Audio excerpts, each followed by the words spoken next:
That's what that phrase means. Okay, so for Allie, as far as I can tell, that phrase, "it's time to go," means that it's time to enter the phase of our lives in which we mentally and physically prepare for the eventual act of going that could involve any number of things, most of which I do not understand.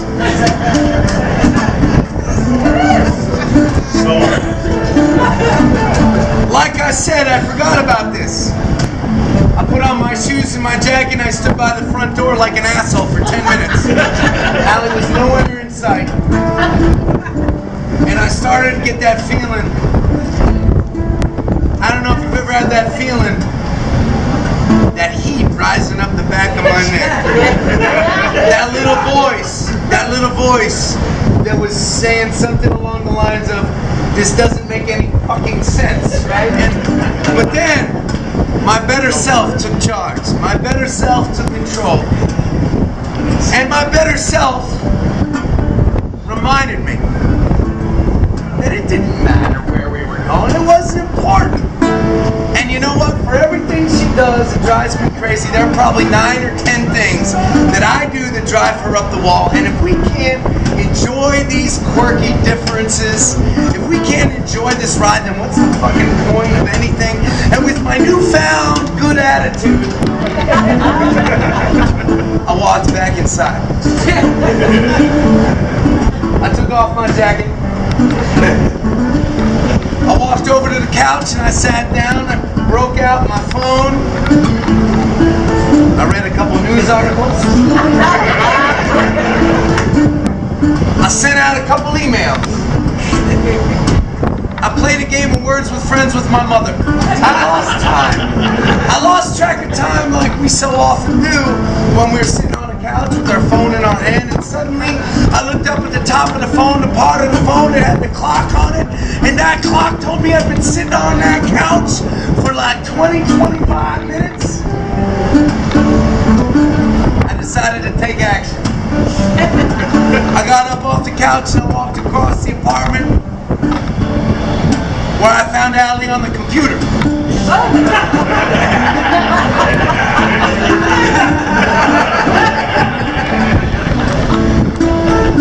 I walked up behind her as gently as I could. I lovingly placed my hand on her shoulder and I said, "Baby, is it still time to go?" She looked up at me and she said, "I was waiting for you." All snakes and snails, and your foot on grace, fairy tales, and we dance in circles around this world, as I speak boy, and you speak girl. You speak girl,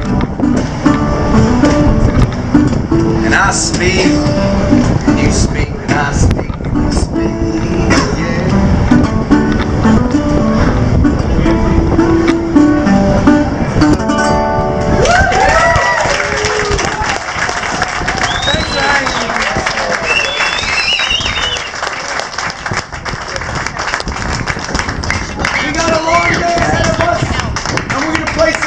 At 6:30 tomorrow night up on Right Ball. Adam Ezra from Boston. Excellent musician. Excellent. Dude, let me tell you what. That dude is not a kid, but I can fucking strum. You might think you're all hot shit. You're just a fucking bum. I've rocked all the hot spots from the garden to the wang. Up at a lotto cut and a pack of mobs that you can't fucking hang. They said my name's Sully. And you're a stupid frack. But if you want to party, I'm game to that back. So we rolling up the boat with the middle high. When we're on bottom, crying back on bottom roads.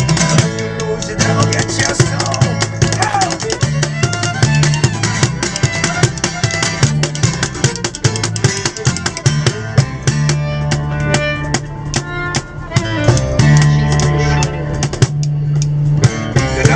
Up his case and said, "I'll fucking fucking start. Fire shot from his fingertips. Damn, that shit was hot. The screech across the strings and got the subway cops all pissed. Then the Dropkick Murphys showed up and it sounded something like this.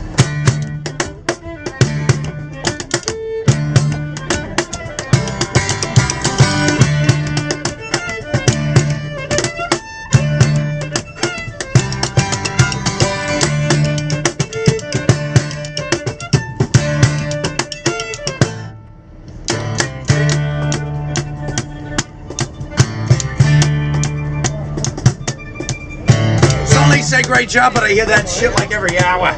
I'm gonna rip it up now. Then you can take a fucking shower. Well, have a lunch out, sailor. Steamer to Boston, whaler. Fucking better been still on a truck. Since I'll be what the fuck? Go!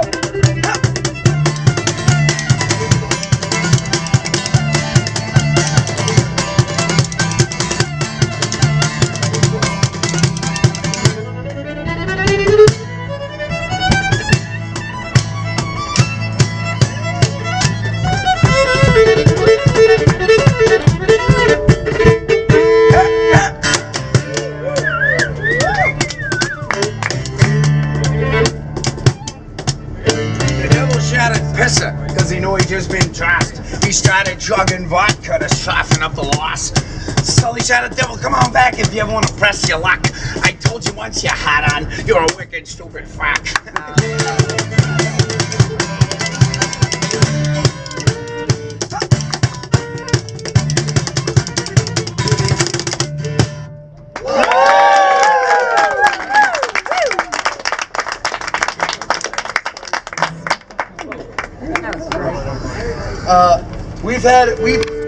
We played 2 songs the very first night that we were here.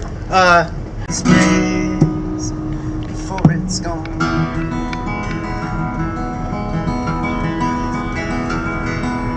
We run sometimes to keep ourselves from falling over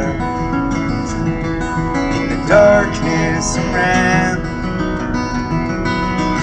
We say close our eyes and hold each other, we can lift up this hard ground.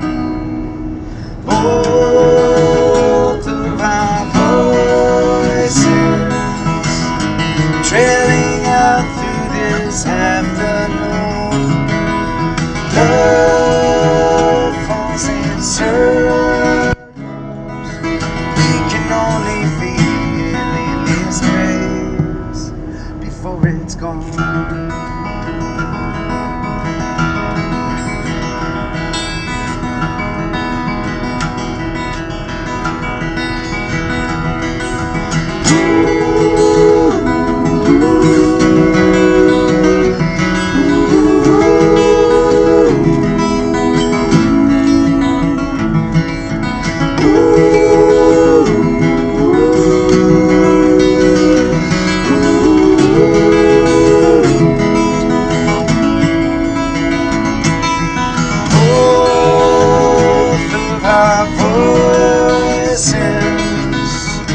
Trailing out through this afternoon.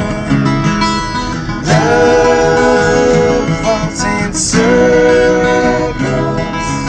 We can only feel in this place, and then it's gone.